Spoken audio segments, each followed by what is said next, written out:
She walked in like she was returning from yoga class, not from detonating a marriage. No apology, no hesitation, just that smug, satisfied look of someone who thinks consequences are optional. I had a one-night stand with my boss, she said as she kicked off her heels like she was home from a long day at the spa, and I'd do it again.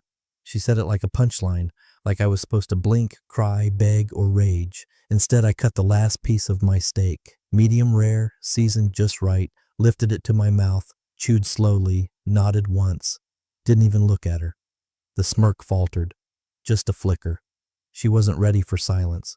She expected a scene, a shattered plate, a yell, but I gave her nothing.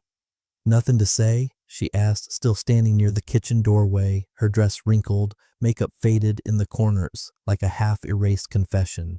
I wiped my mouth with the napkin and stood up. She snorted, "Whatever, you always bottle everything up." No wonder he said I needed someone real. She said that over her shoulder as she walked down the hall and disappeared into the shower.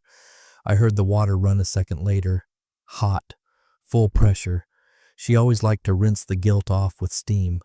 I stood there alone in the kitchen. The clock blinked 10:59 p.m. The steak knife still in my hand, warm from the heat of the plate. That was the moment. Something inside me, not broke, not shattered, shifted, like a blade locking into position. You spend 20 years playing the quiet provider, thinking loyalty buys you safety, that sacrifice is its own reward, that if you just keep showing up, the people who say they love you won't eventually turn around and spit in your face. But some people mistake stillness for weakness and silence for stupidity. I walked into the living room, sat down on the couch, and didn't blink for almost an hour. My mind wasn't racing, it was aligning. I don't even remember breathing. What I do remember is the absurdity of it all, the nerve. The rehearsed drama of her entrance, the little flourish in her voice when she said she'd do it again. I built her this life, the house, the car, the dinner on the table, the damn Wi-Fi, and she strutted in like she was starring in her own episode of Women Who Win. It was at that exact moment, staring at the ceiling, the hum of the dishwasher in the background, that I realized something brutal. She thought I was disposable, not just replaceable. Disposable, a man you toss out like empty takeout boxes after a better meal. And that's when the clarity came. Cold, clean clarity. She didn't break me. She activated me. Because here's the thing.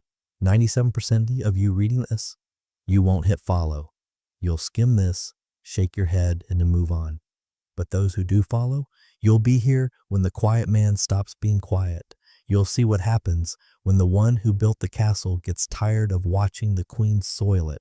And I promise you, every bit of this storm is going to be documented, because silence is a choice. She came out of the shower humming some stupid pop song, towel around her hair, wearing one of those silk robes I bought her last Christmas. She walked past me like I wasn't even there. Didn't ask if I was okay. Didn't look back. She actually laughed. At a text maybe. Or maybe at the fact I hadn't melted into a puddle like some rejected puppy. She went to bed at 12:17 a.m. I stood in the dark kitchen until 2 o'clock. The last thing I did before I sat down at the computer was take out the trash. Some things just don't belong in the house anymore. 2:27 a.m. The soft glow of the laptop screen lit up the living room like a secret being told. She was upstairs, limbs probably tangled in the sheets like a woman who hadn't just torched 2 decades of marriage with a smirk. Her robe hung over the stair rail, damp towel on the floor, still warm from the shower where she rinsed off someone else's hands. I moved slow, no need to rush. The power wasn't in the click, it was in the precision. I opened our shared laptop, the same one we used for planning vacations, ordering groceries, looking up recipes she never cooked, no password prompt. She always said she had nothing to hide. Let's test that. First, joint financials, the basics, bank accounts, savings, investments. I wasn't looking to divide them yet. I was mapping terrain, learning the battlefield. Then her work calendar. That's where the name popped up. Gavin Martin. Bold, clean font. Repeating like a low-grade fever. Internal strategy meetings. After-hours briefings. Off-site client dinners. 2 trips marked mandatory. One to Dallas, the other to Scottsdale. Both on Fridays. Returning Sundays. No flights listed. Just hotel confirmation emails. Curious. I opened those too. Scottsdale. The Peachtree Inn. One king bed, business deluxe suite, room service billed at 2:11 a.m. Both nights, wine, strawberries, a single steak. She doesn't eat steak. I created a folder, labeled it Peachtree. Inside, screenshots of her calendar, the billing statements, even a spa treatment at 11:30 a.m., the morning after their strategy review. She'd told me it was grueling. I was stuck in back-to-backs all day, she'd said, exhausted. I guess deep tissue massages are now considered strategic alignment.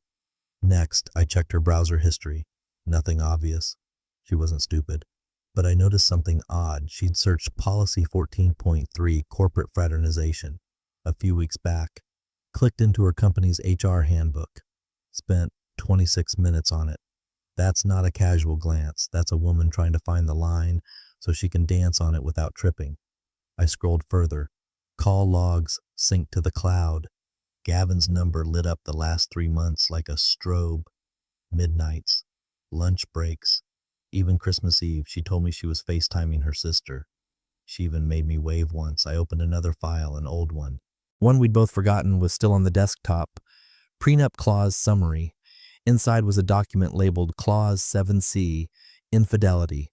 My breath didn't catch, my pulse didn't spike. I just leaned back and read, clear as glass. If one party engages in extramarital sexual conduct and the other party can provide material evidence, the aggrieved party retains 100% of shared real estate, 70% of liquid assets, and primary legal authority over future asset division. Immediate enforceability clause. No mediation. Her father's lawyer had pushed for it, said it was just a formality. She laughed at the time. Come on, it's not like I'd ever cheat. I didn't smile. Just pressed Command+P, printed 2 copies. Then I did something I hadn't done in years. I pulled out the little notebook from the fireproof box in the closet, the one where I kept every weird feeling, every lie she told that didn't sit right. Dates, words, moments. It wasn't evidence back then. It was therapy. Now, it was blueprint. I added tonight's entry, March 9th, 10:55 p.m. Quote, I had a one-night stand with my boss, and I'd do it again. Observed tone, smug, rehearsed, no remorse. Response, silence. Noted robe, shower, mood. Subject unaware of observation. I shut the notebook, slid it back into the box. This wasn't vengeance. Not yet. This was documentation, planning. A quiet man building the kind of case you don't need to scream about. The kind that doesn't end with slammed doors or broken plates, the kind that removes you like bad code from a perfect system. At 3:06 a.m., I finally turned off the screen. The house was still dark, still quiet. She thought she'd hit me where it hurt. What she didn't realize is I don't break, I process. And tomorrow, the real work begins. The sun hadn't even cracked the horizon when I stepped onto the back patio, the cold air slicing just enough to keep me focused. She was still upstairs, curled up in the same bed where she once whispered promises she clearly meant to someone else. I could hear the faint rhythm of her breathing through the open window, innocent, asleep, like this was any other morning, like she hadn't spit on everything we'd built with a smug shrug and a smirk. I tapped the contact. He picked up on the third ring. Jason, I said quietly. He didn't answer with hello, didn't ask how I was, just said this early, it's either death or divorce. Infidelity, I replied. A pause, then, yours? I exhaled. Hers, with her boss. I've got evidence, travel records, calendar overlaps, room service logs. One admission. Verbal. You record it? On my phone, crystal clear. Another pause. She know who you really are? Not even close. He gave a low whistle. All right, what do you need? Clause enforcement, prenup, 7C. That changed his tone. Company? I told him. Just one word. He went quiet. I could hear him clicking keys, probably already pulling up internal HR policies on his secure database. Then he said, Jesus, you'll want to look at Policy 14.3, fraternization violations for leadership roles. The firm's corporate ethics committee takes it seriously. Last guy they caught lost his severance and was blackballed from 3 boards. Perfect, I said. We should talk face to face. I'm off today. You free this afternoon? Absolutely. Same place as before? Yep, bring everything. I'll have my paralegal run background on her department chain of command. If he's her direct supervisor, this gets even easier. We hung up. I stood there for a minute, letting the morning settle into my bones. My breath fogged up like smoke in the winter air. The sky turned from ink to slate. And then I went inside. The kitchen was quiet. Just the soft hum of the fridge and the creak of wood floors I installed myself 2 summers ago. She always said she loved the grain patterns. It makes the house feel real, she used to say. Yeah, real. I ground the beans, Ethiopian blend, her favorite, 4 scoops, no sugar, just a splash of oat milk. She hated almond. While it brewed, I opened the fridge and pulled out the berries she liked on her toast. Cut them neatly. Arranged them like I always did, because routine is a weapon, and sometimes the cruelest revenge is continuity. At 6:42 a.m., I carried the tray upstairs. She stirred just as I opened the door, eyes half-lidded, lips curled into a lazy smile. Is that coffee? I set the tray down beside her. Of course. She sat up, hair a mess, still wrapped in that robe she wore after rinsing off someone else's sweat. She grabbed the mug, took a long sip, and looked at me over the rim like nothing had happened. "You're still here?" she asked, that familiar fake surprised tone women use when they think you're too dumb to read the subtext. I smiled faintly. Where else would I be? She reached for the toast. God, I needed this. You're so good to me. I know, I said. She bit in, eyes fluttering like some actress playing grateful wife. Then, "You're not mad about what I said last night?" I tilted my head. "What did you say?" She giggled like it was a joke. "I mean, I might have had too much wine, and I was trying to be honest, not cruel." "Oh, I didn't take it personally," I replied, which was true. This wasn't personal anymore. This was architecture, structural dismantling. I was taking apart a house she thought was hers, brick by brick, clause by clause. She chewed slowly, watching me, sensing something, but not enough. Not yet. "Thanks for the breakfast," she said, lips sticky with jam. I leaned forward and kissed her forehead. "My pleasure. Because nothing disarms like kindness, and nothing terrifies a traitor more than silence wrapped in comfort." By noon, she'd be back in her office, back under fluorescent lights, back in her boss's line of sight, and by dusk that light would start to flicker. The calls, the emails, the sudden whispers in conference rooms, the pause in conversation when she enters, because I'd handed the first match to a man who knows how to build fires without smoke. And soon enough, she'd be the only one in the room who didn't know she was already burning. She was humming in the shower again, some mindless little pop song, something peppy and upbeat like her world hadn't tilted the night before and cracked down the center. I sat in the kitchen, same chair, same mug, same routine, but none of it felt familiar anymore. The floor felt thinner, the light harsher. Even the smell of the toast was starting to annoy me. She danced into the kitchen 10 minutes later, robe loosely tied, wet hair dripping down her back. "You're gonna spoil me with this treatment," she said, sipping from the mug I'd just made. Her lipstick left a faint smudge on the rim. "Coffee's perfect, as always." I gave her a nod. Didn't force a smile. Didn't need to. She didn't notice. She was too busy enjoying the sound of her own voice. "You know what I love about Gavin," she said, grabbing the toast, no plate, just straight from the cutting board like a queen sampling a peasant's work. Didn't respond. "He gets it," she continued, chewing with zero shame. "Like, really gets it. He's not threatened by strong women. He says I'm a refreshing change from his wife." She smirked. Can you imagine? I could, but I was too focused on the phrase she used, he, his wife, a married boss, workplace affair, explicit verbal praise based on comparison. I could already hear the HR department choking on their compliance pledge. She leaned against the counter like she was on the cover of a lifestyle blog, barefoot and smug. He even said he wishes his wife had half my drive, told me I should think about moving into a client-facing role. Another red flag. Personal praise tied to professional advancement. Policy 14.3 practically screamed from my mental files. I reached for my phone like I was checking an email. Screen down, voice memo app running. She didn't notice, too busy basking in her own little power fantasy. You should have seen his face when I wore that black dress. He said I walked in like I owned the place. She laughed. He said I'm dangerous, in the best way. I nodded. Anyway, she went on, today's packed. I have back-to-back meetings. Might be late again. She walked over, pecked my cheek, then whispered, "Be a good boy today." I looked at her. Always, I said. She slipped on her heels at the door, adjusted her coat in the hallway mirror, and shot me one last wink. Love you, she called out, already halfway gone. I didn't answer. The door clicked shut. I waited. 15 seconds. Then 30.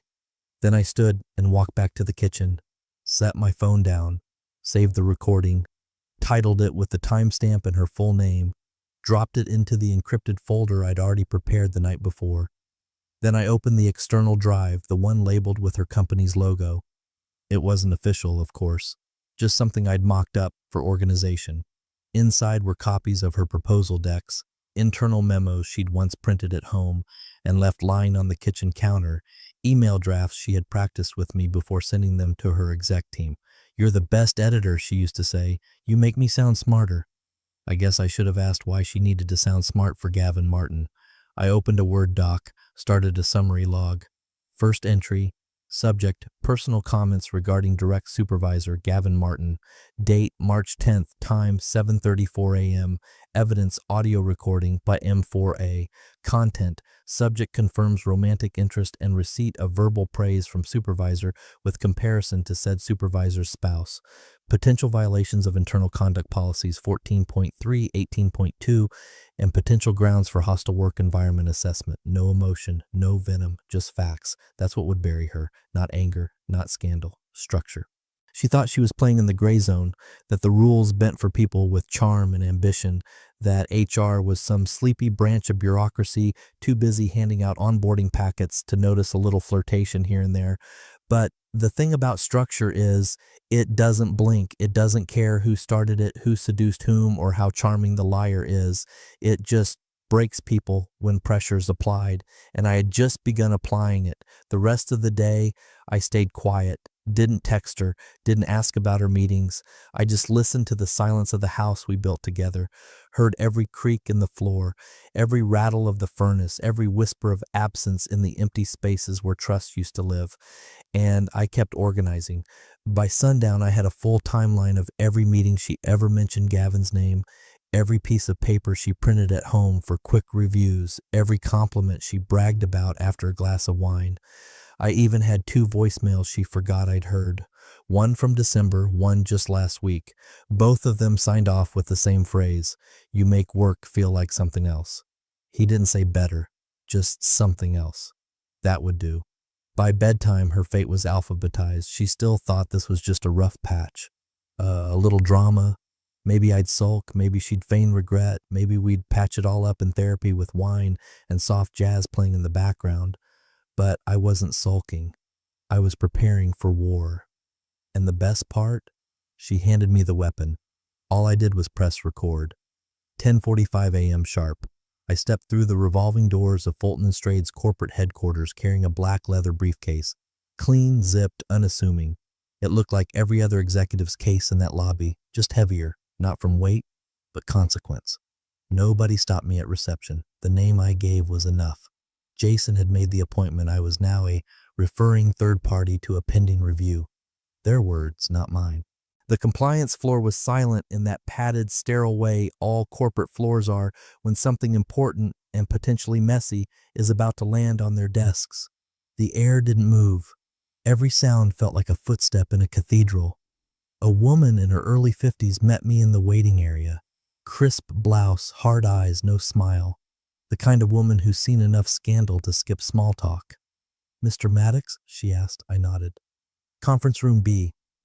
We walked without speaking, through a frosted glass door and into a room with 3 people already seated. 1 man, 2 women. Suits, legal pads, water bottles untouched, no introductions. Just one question from the man at the head of the table. "You're here regarding an employee?" I set the briefcase on the table, opened it slowly, and slid the thick envelope across. "My wife," I said. "Rebecca Maddox, senior account strategist under Gavin Martin." They exchanged glances, the kind corporate people give when the puzzle just got blood on it. "What's in here?" one of the women asked, already flipping open the folder. "Documented infidelity, voice recordings, calendar syncs, hotel transactions tied to company billing, internal messages pulled from a shared iCloud account. Everything's indexed. Red tabs mark the direct violations." The man didn't touch the folder, just leaned back and asked, "Are you sure this is your wife?" I looked him dead in the eye. I've been sure since she walked in and told me she'd do it again. That got their attention. The younger woman flinched just a bit. Policy 14.3, I added. I assume you're familiar with the clause on executive subordinate fraternization, particularly when one party is married. I believe your board updated the language after the Queen Vegas incident. The room stilled. That name wasn't supposed to be common knowledge. The older woman flipped rapidly through the contents now. Her eyes widened at the printed screenshots. The restaurant charge in Scottsdale at 2:11 a.m. The quote from Rebecca comparing herself to Gavin's wife. The audio transcription with her giggling over his praise. "This goes to the board," the man said finally. No debate, no legalese, no gentle PR buffering. Just those 5 words. "This goes to the board." I nodded, zipped the briefcase slowly, and stood. "Thank you for your time." The younger woman finally asked, "Mr. Maddox, do you want to be notified of the outcome?" I paused at the door. "No, I'll hear about it before you will." She didn't understand what I meant. But the man did. He recognized me then, not by name but by behavior. Calm, unbothered, too precise for a civilian. I left the building like I'd just returned a library book. Outside, the city moved like always. Horns blared. Someone shouted into a phone. A woman in heels sprinted across the intersection like her meeting couldn't start without her. But for one person in that building, time had just begun to collapse. Because the audit trail I left was airtight, dated, stamped, voice confirmed. And every step she thought was clever flirtation, I had reframed into corporate misconduct. She thought she was playing a game of secrets. What she didn't realize was that the game only works when the other player isn't 5 steps ahead, already on the compliance board's radar, and linked to someone who writes ethics training materials for a living. That briefcase, it didn't just hold receipts. It held the narrative. The one she didn't know was being written under her feet. And when it gets read aloud in a boardroom full of executives worried about optics and liability, she won't be an empowered woman. She'll be a headline they can't afford. I walked 2 blocks and got a coffee from a cart vendor. Black, no sugar. I sipped it and watched the glass tower I just left shimmer in the sunlight like it wasn't holding a live grenade in its executive suite. Let her hum in the shower tonight. Tomorrow, the echoes start. At 6:37 p.m., her text came through like clockwork. "Order takeout. I'll be late again. Meeting's running over." I stared at it for a second. The lack of punctuation always gave her away. When she was lying, she didn't bother with periods, no full stops, just fast fingers and faster excuses. I replied, "Sure."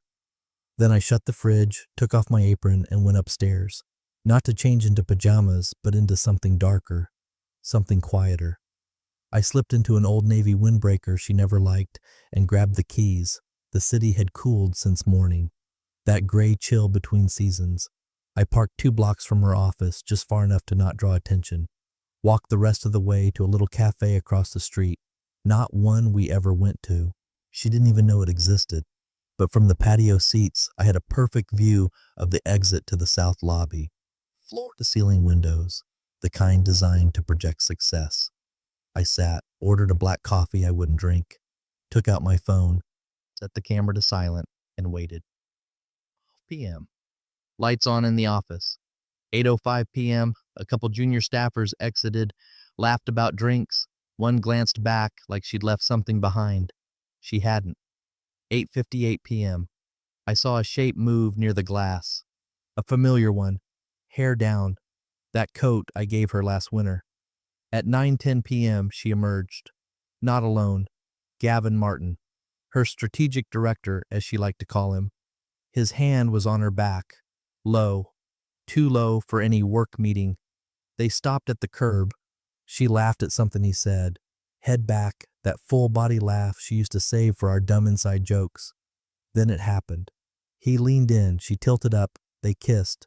Nothing dramatic, no sweeping gesture, just practiced, rehearsed, the kiss of people who've done it more than once and stopped caring about who might see. Click. The photo snapped quiet and sharp. Another. Then a third. She looked happy, smug, like the city was hers and he was the cherry on top. They stood there for a moment longer. She touched his lapel, smoothed it, adjusted his tie. I zoomed in, red silk, The same one he wore during the company's quarterly webinar. She'd mentioned it, said he looked surprisingly elegant for a numbers guy. I titled the photos with the timestamp and geolocation and forwarded them to Jason with a one-line message. Visual confirmation, March 10th, 9:10 p.m. He replied within a minute. Received. Legal timestamp applied. HR will have this before the morning briefing. I didn't linger, didn't watch them part ways. I just stood, left the untouched coffee, and disappeared back into the blur of pedestrians and headlights like I'd never been there at all. By 11:08 p.m., I was back at the house, lights dimmed. She came in, hair slightly tousled, coat off her shoulders. "Hey," she called into the hallway, voice casual. "Exhausted. Long night." I nodded from the living room couch. Didn't turn to face her yet. She kicked off her shoes, walked into the kitchen, glanced at the empty dinner table. "No food?" "You said takeout," I replied. "Yeah, but I thought you'd get something for yourself too." "I ate already." She came into the room, leaned on the wall, rubbing her neck. "Back-to-back meetings. Gavin had us pinned till after 9. The guy's a machine." I finally looked at her. "Did he wear the same red tie again?" She blinked, just a half second. Not enough for panic, but just enough for something to flicker in her eyes. That moment when a magician realizes the crowd is watching the wrong hand. "What?" she asked, smiling too fast. I smiled back, slow. "Never mind." She hesitated, walked past me into the hallway. "I'm going to shower. Want anything?" "Nothing," I said. "I've got everything I need." She laughed lightly, still trying to steer the mood. "Okay then." She disappeared into the bathroom. The door clicked, water started, and in the quiet that followed, I sat with the image burned into my mind. Not the kiss, but the smirk she gave him after. The same smirk she wore the night she told me she'd do it again. That smirk was about to be filed, alongside everything else she didn't know I'd already collected. And soon she'd have no idea how far down the hole she really was, only that she was falling. Fast. She woke up late.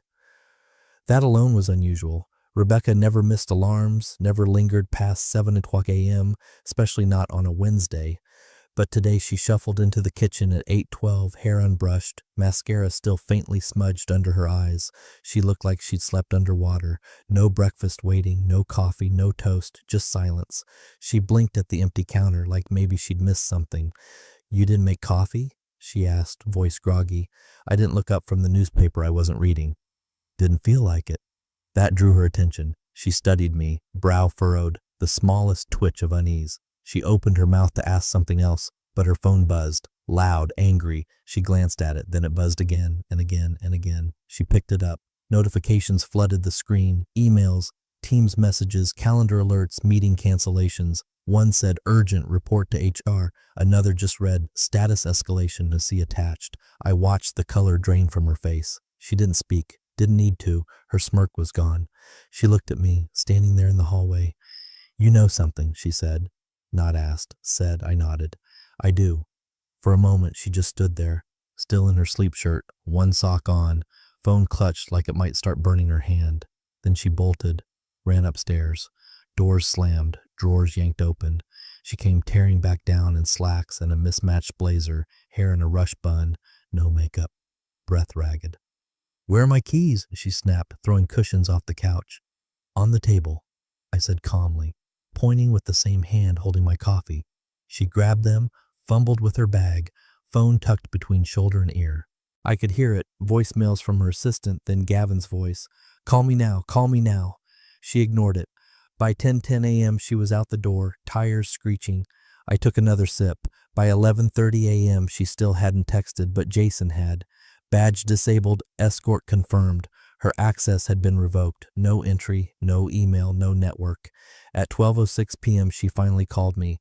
I let it go to voicemail. She didn't leave one. At 1 p.m. the house phone rang. Landline. The one we never use. I answered. It was Gavin.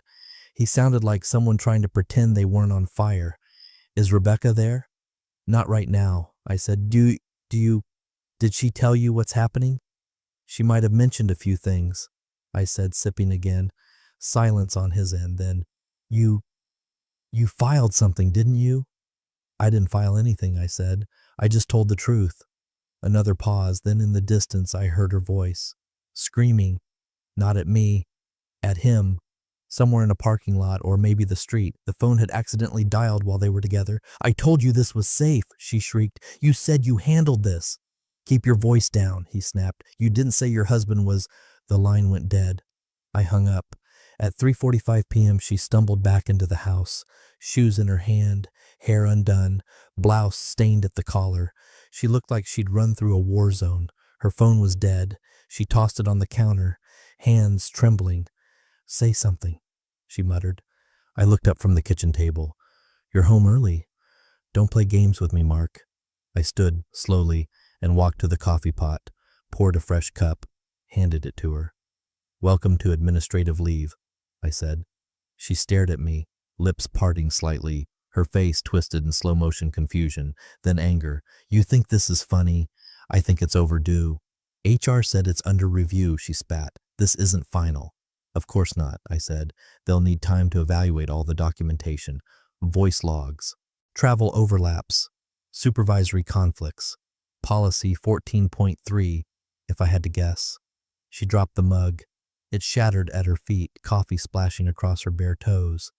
"You," she started. I stepped back. "You brought this on yourself." "I was trying to get ahead," she cried. "I was building something." "You were building something," I agreed, "and you built it on a lie." She sank into the chair, hands gripping her hair, breathing fast. "But you were always just—" "Exactly," I cut in. "I was just the man who funded your education, just the one who filed your taxes, just the one who kept quiet while you lied through your teeth." Her voice cracked. "I didn't think it would go this far." "I know," I said softly. "You never do." By 4:00 p.m., her phone buzzed one last time, connected to the kitchen Alexa. It read, "Subject: Formal notice of administrative leave. Pending review by Executive Ethics Committee. Please refrain from accessing company systems." She stared at it, didn't speak, didn't cry. She just blinked. Once, twice, and somewhere deep behind those eyes the calculation started, but it was already too late, because this wasn't just a consequence, it was a verdict. That night the house was quieter than I'd ever heard it. No TV, no podcast humming from her AirPods, no clinking wine glass, just her upstairs pacing, trying to rehearse her version of reality probably, piecing together which lie might still float, wondering who had betrayed her, when in truth, it was only her own words. I waited until after 9:00 p.m., the time she used to return from her networking events. Now she was just here, ghost white, hair still damp from a shower that didn't scrub the panic off, wearing an old hoodie of mine, like that would reset the timeline. I walked upstairs slowly, each step deliberate. She heard me, because I heard her pause. She was sitting at the edge of the bed when I entered, clutching her phone like a lifeline, even though it hadn't buzzed in hours. I handed her the envelope. "What's this?" she asked, eyes already wide. "Prenup Clause 7C, I said. "You violated it." She didn't open it right away. Her fingers curled around the flap like she was holding a loaded weapon. Then she tore it open. Inside, 2 copies of the divorce filing, copies of the calendar logs, the voice transcription, a formal notice invoking the prenup's infidelity clause. My lawyer's signature already inked, mine too. She scanned the documents, color draining from her face like a punctured balloon. "You're not serious," she whispered. "I'm dead serious." Her voice cracked. "It was a mistake." "No," I said calmly. "That part was deliberate. You said it twice. Once to my face, once to his." She shook her head, paper trembling in her hands. "We can fix this. We can talk. This doesn't have to be permanent." "I agree," I said. "It doesn't." She blinked, then I added, "That's why I'm claiming full asset protection, as outlined in Clause 7C. Her jaw tightened. "You can't take everything. That's not fair." "Neither was screwing your boss in a Scottsdale hotel room while billing your dinners to the joint account." She stood abruptly, papers falling to the floor. "I was under pressure. You don't know what it's like, how hard I've worked." "Oh, I know exactly how hard you've worked," I said, stepping back. "You worked real hard to make sure Gavin got his time. Real hard convincing yourself that I wouldn't notice." Tears came fast. She wasn't used to real consequences. For years, her charm had gotten her out of every tight corner. Clients, friends, even me. Not anymore. "Please," she sobbed. "I wasn't thinking. I was stupid." "Correct," I said, "but not about the affair, about the ownership papers." She stared. "The car?" I said. In my name. The house? Covered under the asset clause. The accounts you thought were joint, separated last month. The consulting credit line you opened in both our names? Closed. You'll be contacted by my attorney in the morning. She opened her mouth, then closed it. The tears stopped. Her face twisted into something I hadn't seen before. Not remorse. Recognition. Recognition that I hadn't been passive, I had been precise. But you didn't say anything, she said softly. All those nights all those texts I ignored. You never even... No, I said, because when you confessed, that was your signature. You handed me the pen and I filled in the blanks. She sat down slowly like her legs had lost their script. Her voice dropped to a whisper. You never raised your voice. You never screamed or broke things. I didn't need to. Her hand trembled as she reached for mine. Mark, please, I don't want to lose everything. I stepped back. You already did. Her sob was small this time, controlled, theatrical reflex meeting a man who no longer reacted. She looked up at me like I was someone she didn't recognize. And maybe I wasn't. Maybe I was never the version she'd built in her head, the quiet man with no edge, no lines, no spine. You never really loved me, she said bitterly. I tilted my head. I did, enough to let you bury yourself. Then I turned to leave. Before I walked out, I glanced once more at her, hunched, broken, clutching a paper she once would have laughed off. This isn't revenge, I said. It's acknowledgement. You made your statement. I'm just submitting the final draft. The door clicked shut behind me. No slamming, no theatrics. Just closure. Signed, stamped, irrevocable. The next morning came thick with fog, like the world was trying to smother the aftermath in cotton. She hadn't left the bedroom. I heard her moving around softly, slow, aimless. She wasn't getting dressed for work, wasn't calling anyone. She'd gone mute, like shame had numbed her from the inside out. Downstairs, I made my own coffee. Black. No sugar. No tray. No toast. No routine. 8 a.m. the knock came like a gunshot. 3 sharp raps, hesitant. Like someone unsure if they were knocking on a door or a coffin. I opened it. There he stood. Gavin Martin, the man who wore my wife like a trophy, who kissed her on city sidewalks like her husband didn't exist, the man who used her name in hotel registries and corporate cover sheets and whispered compliments into her ear while she pretended her ring wasn't real. He looked nothing like the man from the sidewalk. He looked pale, sweating, collar unbuttoned, tie missing, suit jacket wrinkled, eyes hollow like someone hadn't slept or had read something they weren't supposed to. His mouth opened, tried to find footing. I didn't know who you were, he finally managed. I let that hang in the air. He looked over my shoulder into the house, as if expecting backup, an explanation, maybe even an apology. Then you should have looked at the advisory board of your parent company, I said flatly. Silence. A bird chirped somewhere in the distance, pointless and out of place. You're him? He stammered. I nodded once, no elaboration, no bragging, just confirmation. His knees almost buckled. I didn't mean for this to... To what? I asked. He swallowed hard. It wasn't supposed to go this far. It always goes this far when you think you're untouchable, I replied. He looked like he might throw up. Sweat pooled under his eyes, his hands twitching at his sides. I watched the gears grind behind his eyes. Calculations, escape plans, legacy damage control. You've got 30 days to resign, I said, calm as ice. His eyes snapped up. From everything, I added. Publicly. Or your career won't just stall, it'll implode. And your wife? She'll get to read about it first, just like I did. But she already, he started, gesturing vaguely toward the house, toward my wife, who had become a footnote in her own story. This isn't about her anymore, I cut in. This is about precedent. I didn't know, he whispered. And that's the only reason I'm giving you 30 days. He opened his mouth again, but no words came. So I turned and shut the door. Behind me I heard nothing. No footsteps. No movement. He stood there, stunned. Because men like him, men who trade on charm and proximity and secrecy, they only panic when the lights come on. I walked into the living room and found her standing at the top of the stairs. She'd heard everything. Her face was blank. pale, lips parted slightly. She looked less like a woman and more like an exposed nerve. "You," she breathed. "You're on the board?" "No," I said, walking past her. "I advise the board. There's a difference."